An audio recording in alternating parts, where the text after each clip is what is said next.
On Spotlight today, UK-based Nigerian actress Weruche Opia tells us about her life, her career, and how closed circles in the industry gave her a rough entry into Nollywood.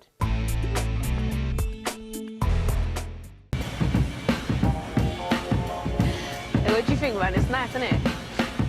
What? You don't notice nothing about my hair? No. For real? What's up, ignorant youth, man? Come, let's go. UK-based Nigerian actress Weruche Opia is one of the new faces gracing cinema screens across the country.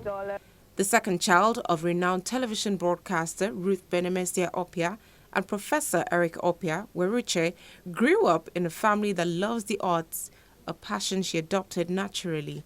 She describes her childhood as a happy phase that was greatly influenced by TV, movies, and her art-loving parents, who she says did not choose a career path. I graduated from university and I wasn't quite sure what I was going to do. And then I found a part-time drama school in London called Identity School of Acting. And I went there for a few months. And by the end of that time, they had an agency.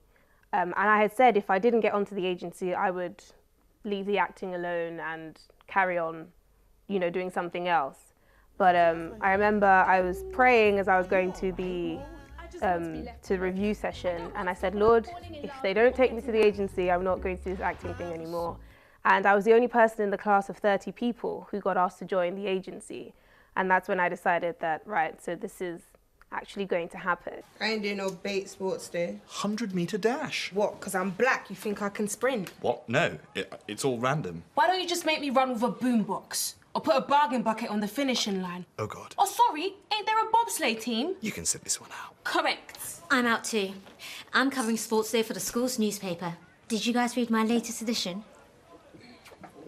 It's just a bit dry, babe. Dry but very absorbent. I did a play called Liberian Girl, which was at the Royal Court in Sloane Square. And it was the most touching piece I've ever done.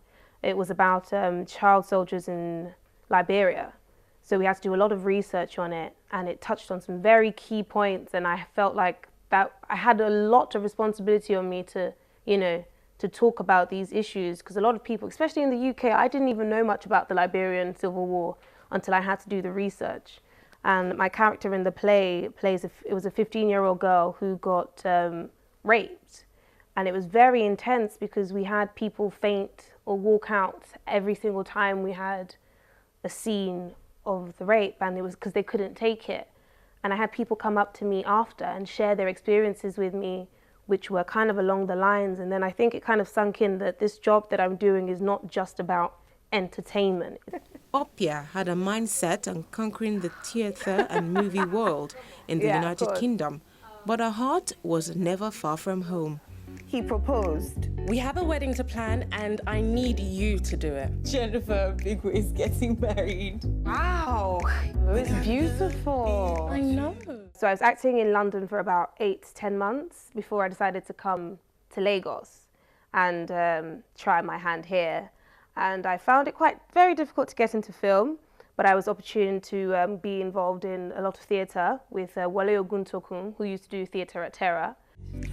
Let's give this a go. And don't get it twisted, I'm not beefing or anything. No, I'm not. She blames closed circles in the industry for the unwelcoming entry into Nollywood. Part of the reason why I actually came to Lagos in the first place was there was a role that I auditioned for. I actually came in for a few days to audition for this role. And I remember sitting in the audition room. The person spoke very, very different to how I speak. And I did some research. It was a very, very local accent. And I did it. And I remember the producers bringing more people into the room and asking me to do it 4 or 5 times because they thought, who's this girl who speaks like this? But in the flip of a second, I can break into pidgin straight. You understand? So it was like, everybody was a bit like, what's happening?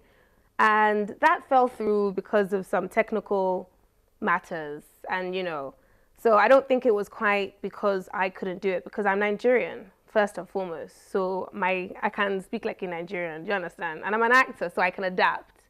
I don't know. I think there are a lot of closed circles, and there's certain, I don't know, it's hard to get into these closed circles. Where are you? You're outside the gate? All right, I'm coming now. Thank you so much. Oh, thank God. All right. Okay, I'm coming out now. 2 seconds. 2 seconds. 2 seconds. Okay, bye. Wait though.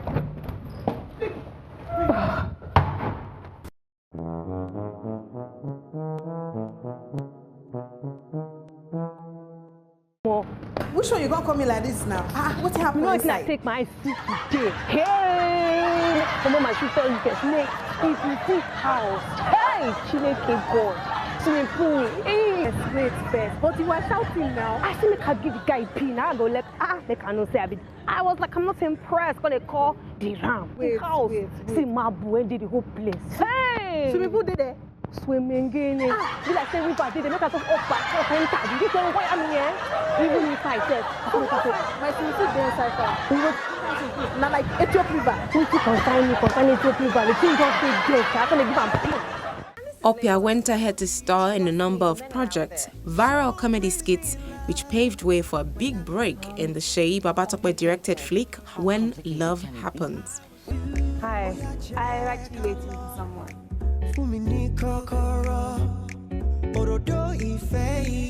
Mo. I'm Leo. You have got to be kidding me. Never, ever agree to go on a date with a guy before you know what he looks like. I had met the director and the creator of it, Seyi Babatope. I had met him at a previous casting for something else, and that didn't work out. But we kept in contact. And so we just kept in contact as friends, and he'd mentioned some things, you know, think about projects. And then I think I was in Lagos for a holiday, and he said to me, I've got a film I'm writing. I want you to audition for it. And he was like, you're my friend. I know you're an actor, but you need to audition. And I appreciate things like that because I want to get work of my merit, not because I know anyone. And that helps sometimes, but not all the time. And so I auditioned for him, and he said that he wanted me to play it. Opia believes Nollywood is becoming more open to new faces and concepts, but she says much still needs to be done to raise the bar of the world's second largest filmmaking industry. Structure more than anything else, and I mean structure in the sense of auditions, casting directors, and agents. Now, I don't know of any. I've been to 2 castings, I think, and they've just been cattle casting where anybody and everybody comes and you can be there for up to 6 hours standing around. Now, I think the issue is, well, how things work in the UK is there are agents who have clients, i.e. actors, and then they talk with the casting directors who will see these actors and communicate with the production. So I think that structure would help a lot. It would help a lot in the way things are in Nigeria because it works out there. It's a system that works completely. So things like that. I think the fact that there are no agents is a big issue, and people are being cheated because your agent is supposed to, you know, there's rules. I know we have a guild as well, but the agent helps enforce those rules. So people, you know, go and they don't get paid well enough, or the castings are just crazy. And I think the structure is the main thing that needs to be implemented, and I think more people will have opportunities to be seen and things will work better, I believe. Opia is currently working on When Love Happens Again, the sequel to Seyi Babatope's 2014 film, and hopes to do more work in Nollywood, even as she aims to be an international actress.